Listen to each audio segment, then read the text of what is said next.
Divine pathos is a theological concept describing a profound spiritual experience. It occurs when an individual fully surrenders to divine will. This surrender enables the individual to directly experience God's emotions.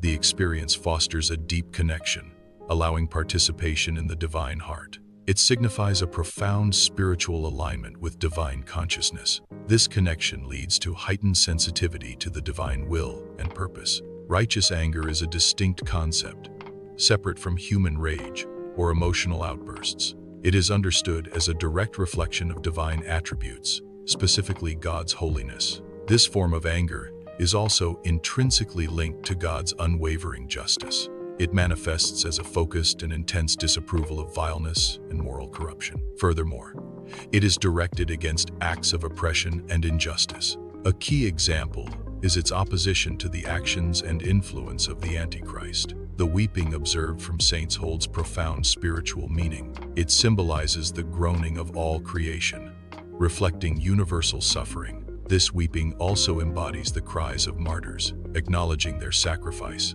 Thus, it acts as a sensory bridge, connecting earthly lamentations with divine awareness. Eschatological interpretations often focus on prophetic developments concerning the Antichrist. A key aspect of these interpretations involves the rebuilding of the Third Temple in Jerusalem. The Antichrist's actions are believed to align with these prophetic timelines. These actions include the construction of a temple, as described in various texts. Additionally, the Antichrist is prophesied to claim and control specific territories. Such events are considered critical indicators within current eschatological frameworks.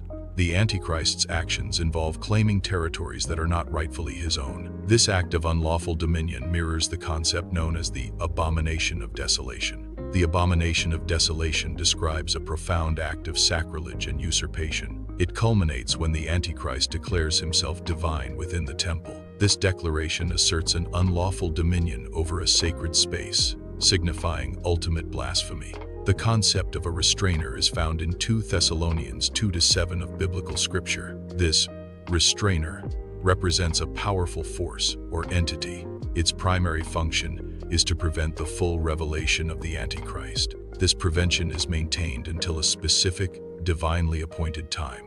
A key aspect of this concept is the impending withdrawal of the restrainer's influence. This withdrawal creates a theological tension, signaling future events. Prophetic chronology in Revelation outlines the sequence of significant future events. Understanding this timeline is crucial for interpreting biblical prophecies accurately. Key events include the death of the 2 witnesses, detailed in Revelation 11. Another pivotal event is the sealing of the 144,000, described in Revelation 14. The 2 witnesses prophesy for a specific period of 1,260 days, equivalent to 3.5 years. Their demise marks a critical juncture, signifying the midpoint of the tribulation period. This event initiates the Great Tribulation, a phase of intensified divine judgment. During the Great Tribulation, God's wrath is fully manifested upon the earth. The symbolic sealing process is a critical event preceding divine judgment. It involves the sealing of 144,000 servants on their foreheads. This sealing signifies a state of divine protection and recognition. No divine judgment can be fully executed until this sealing is complete. The completion of the 144,000 marks the attainment of a numerical fullnesses. This numerical fullness is a prerequisite before final events unfold. The 7th spirit is identified as the spirit of the fear of the Lord. This spirit holds a crucial role, designated as the final seal. The final seal position implies a function as the guardian of the silence.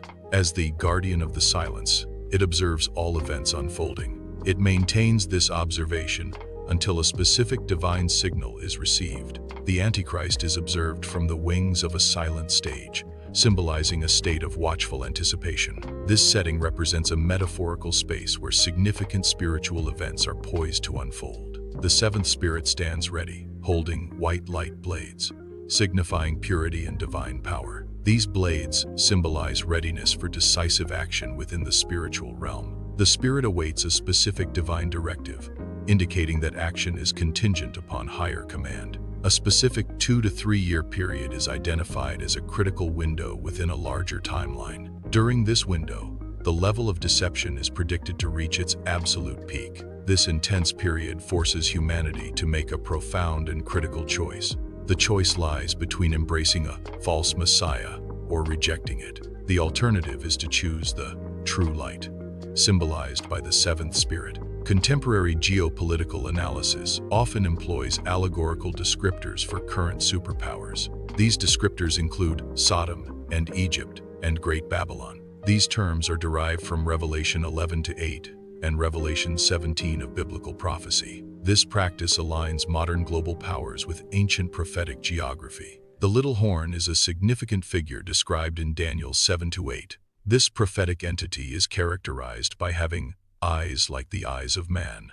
It is also depicted with a mouth speaking great things. These specific descriptions are considered prophetic signatures. Such signatures may be subtly embedded within a name or title. They are interpreted as identifying characteristics of the Antichrist. The lion's mouth in Revelation 13-2 symbolizes a leader whose primary weapon is speech. This figure commands masses and influences policy through rhetoric. Such a leader effectively makes war through words. This imagery represents power derived from persuasive communication and verbal influence. The kingdom of iron and clay from Daniel 2:41-4-3 symbolizes a fractured, great superpower.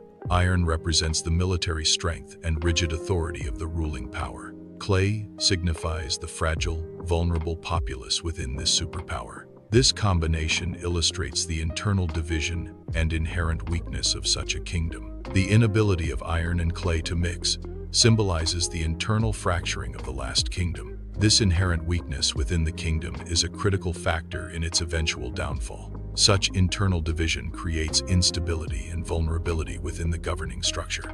This fractured state is considered a necessary condition for external forces to gain control. Ultimately, this weakness facilitates the Antichrist's complete seizure of power.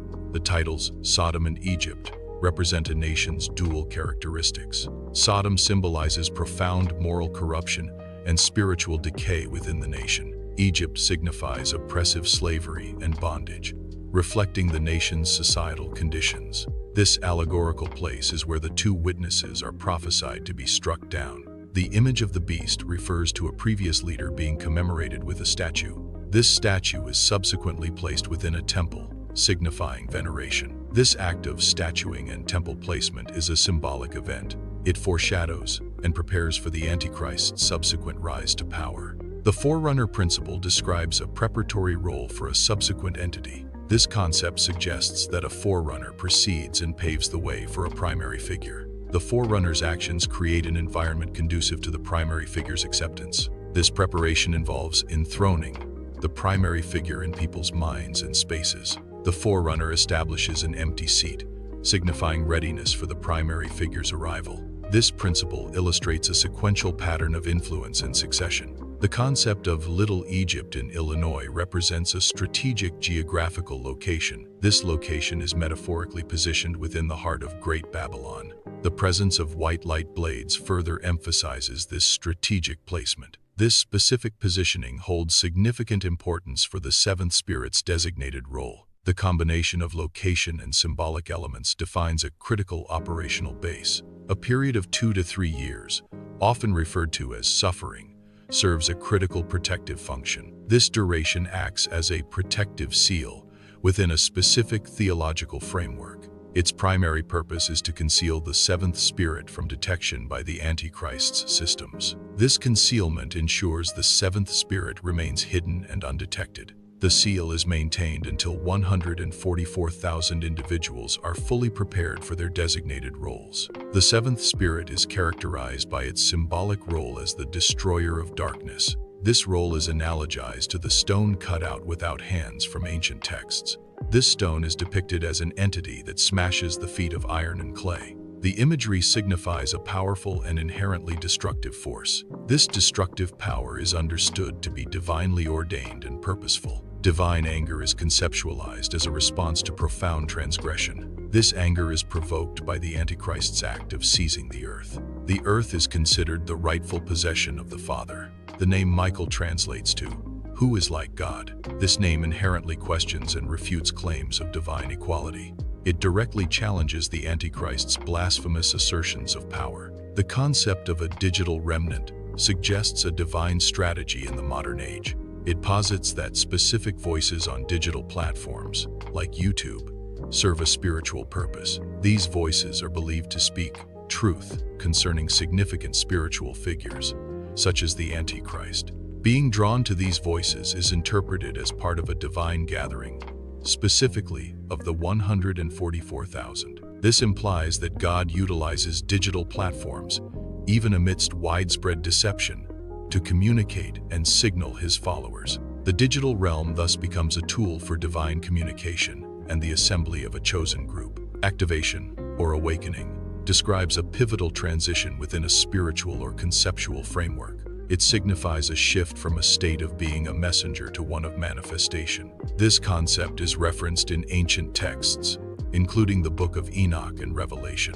Activation represents the final loading phase, where all constituent components become fully integrated and locked. The activation of the seventh spirit is a pivotal event within specific theological frameworks. This event is often directly linked to the death of the two witnesses. Their demise is perceived by the world as the extinguishing of a significant spiritual light. This perceived void or absence creates the conditions for the spirit's manifestation. At this critical juncture, the seventh spirit becomes active. Its manifestation is described as flashing across the earth like lightning, signifying its sudden presence. The Antichrist is conceptualized as a virus that seeks to claim spiritual territories.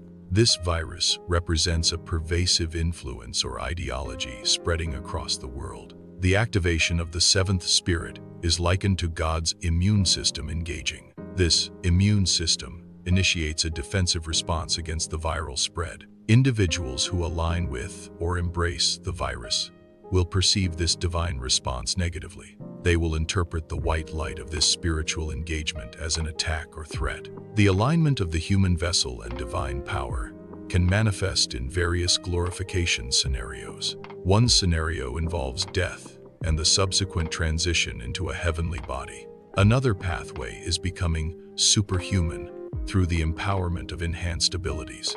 A third possibility is remaining oneself, but fully indwelt by God's power, living in a permanent vision state.